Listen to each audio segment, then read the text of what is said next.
everybody. Here we are again at Brandi's Corner. Just a glorious, glorious, glorious evening. I am so excited. I said before I just came out, I have butterflies like it was the time I was throwing out the first pitch at Yankee Stadium. The perfect place to start. You started your playing career at age 10. I did. Kind of a late starter. Yeah, maybe nowadays. Actually, now 10 would be a great time to start soccer because you would have started playing other things too. That would be all right. I think number one, after 1999 Women's World Cup, that's the one that definitely changed not only my life, but I think women's soccer around the world. It changed completely. Are you kidding me?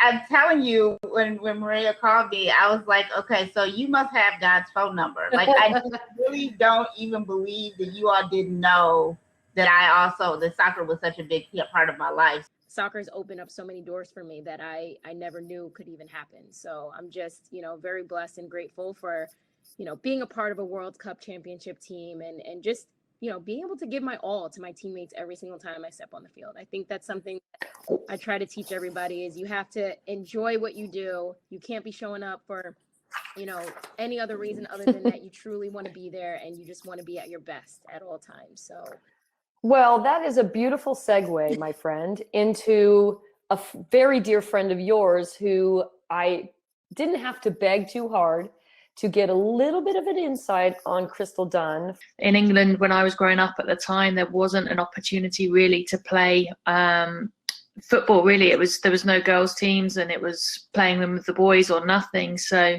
I ended up cutting my hair off and calling myself Fred and disguising myself as a player to be able to play in the middle school team, and that's where my sort of love and passion came. I called my mom and I'm like, yeah, like I'm gonna go pro, and I told her these are the salaries, and she was like, no, did she say for the month? Yeah, she was like, are you sure? Yeah. She's like, you must really love it. And I was like, I do. And coming from such a soccer rich traditional country as Spain, then I see in 2010 you go to Buffalo, New York. What the heck? How did that happen? Tell me about that. Well, it happened because in that time in Spain, women's football was really, really little. And like in our social countries, like kind of the education is a macho country. And we have a tradition and a culture for soccer, but for a men soccer. So that was the big point for me when I grew up. This example, we had these two players on our team that played in really close proximity to one another. One was a 9, one was a 10. So they had to have a good relationship. And the 10 was a super high I, and the 9 was a super high D. And so they come into my office, and the high D says, I don't think she can play in that spot with me. And I'm like, why? And she goes, well, she won't defend at all. And I was like, so, how have you influenced her into defending? Like, what have you encouraged her? And she's like, why do I need to influence her? Like, that's her job. So this is like very D behavior. Like, it's her job. She should know how to do it. And I said, well, how about like just giving her like a little pat on the back when she does do something good defensively? And she's like, all right, whatever. Like you could tell she thought it was the stupidest thing ever.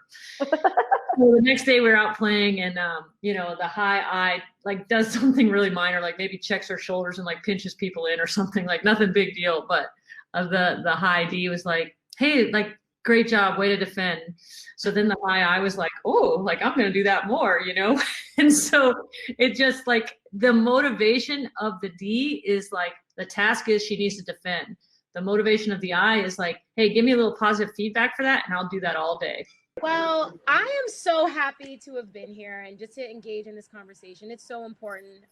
Honestly, I love the sport of soccer because that is how we're all connected. So it's just, it's really incredible. I believe, sports is a microcosm of society. And I think that is why I love soccer. I love being on a team to really have these conversations, as uncomfortable as they kind of can seem at first. I feel like that is how you truly get to know your teammates and those around you, is if you're able to actually have these conversations.